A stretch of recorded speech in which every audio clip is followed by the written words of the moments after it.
कुछ दिनों से लद्दाख में सड़क निर्माण को लेकर भारत चीन के बीच विवाद चल रहा है। हालात ये है कि दोनों देशों की सेनाएं अब आमने सामने आ गई हैं। दोनों ही देश इस मसले को वार्ता के जरिए सुलझाने की कोशिश में लगे हुए हैं, लेकिन अभी तक कोई हल निकलता नहीं दिख रहा है। भारत ने भी इस बार पीछे न हटने का पक्का इरादा कर लिया है। इसी के चलते किसी भी स्थिति से निपटने के लिए नियंत्रण रेखा पर अपने सैनिकों की संख्या बढ़ा दी है। LAC के पास भारत ने हवाई पट्टी का निर्माण भी तेज किया है। इस हवाई पट्टी का निर्माण अनंतनाग के नज़दीक नेशनल हाईवे 44 पर किया जा रहा है, ताकि आपातकालीन स्थिति में यहां लड़ाकू विमानों को उतारा जा सके। चीन भी लाइन ऑफ एक्चुअल कंट्रोल के पास लगातार निर्माण कर रहा है, तेजी से हथियारों की सप्लाई भी करने में जुटा है। इसलिए भारतीय सेना ने भी चीन के किसी भी हमले का जवाब देने के लिए 60 बोफोर्स आर्टिलरी गन को लद्दाख भेजा है। बोफोर्स तोप की काबिलियत से देश अच्छी तरह वाकिफ है। कारगिल जंग के दौरान बोफोर्स ने ही पाकिस्तानी सेना के छक्के छुड़ा दिए थे।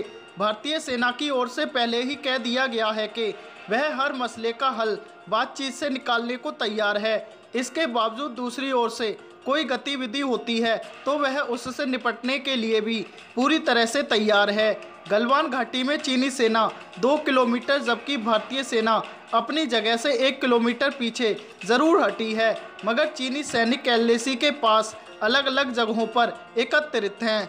ऐसे में भारत चीन के बीच युद्ध हुआ तो चीनी सेना भारतीय सेना के सामने एक दिन भी नहीं टिक पाएगी, क्योंकि चीन वियतनाम से 1979 में बुरी तरह हार चुका है। इसके अलावा चीन आज तक ताइवान का कुछ नहीं बिगाड़ सका है और ये दोनों ही देश चीन से बेहद छोटे हैं। इन दोनों ने चीन के खिलाफ पूरी मजबूती से लड़ाई लड़ी, इसी कारण चीन दोनों से पिट चुका है।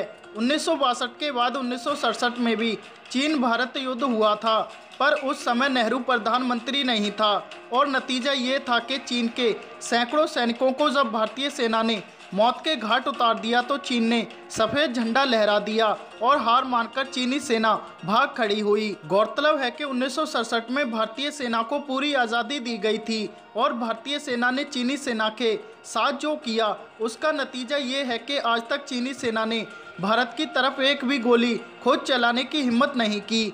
चीन पाकिस्तान को फंडिंग करता है और पाकिस्तान के जरिए भारत से लड़ता है, पर खुद भारत से लड़ने की हिम्मत चीन में बिल्कुल नहीं है और इसका कारण भी है। आज की बात करें तो चीनी सेना को 1979 के बाद युद्ध का कोई अनुभव नहीं है।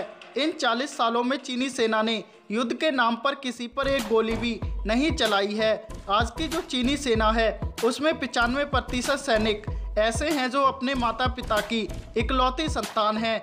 इन पर परिवार का बहुत दबाव होता है। ये बड़े ही नाजों से पाले गए बच्चे होते हैं, एकदम छुई मुई किस्म के। इनमें किसी से युद्ध लड़ने की हिम्मत बेहद कम है और इसी कारण चीन ने 1979 के बाद किसी से युद्ध नहीं लड़ा, जबकि उसके विवाद कई देशों के साथ हैं।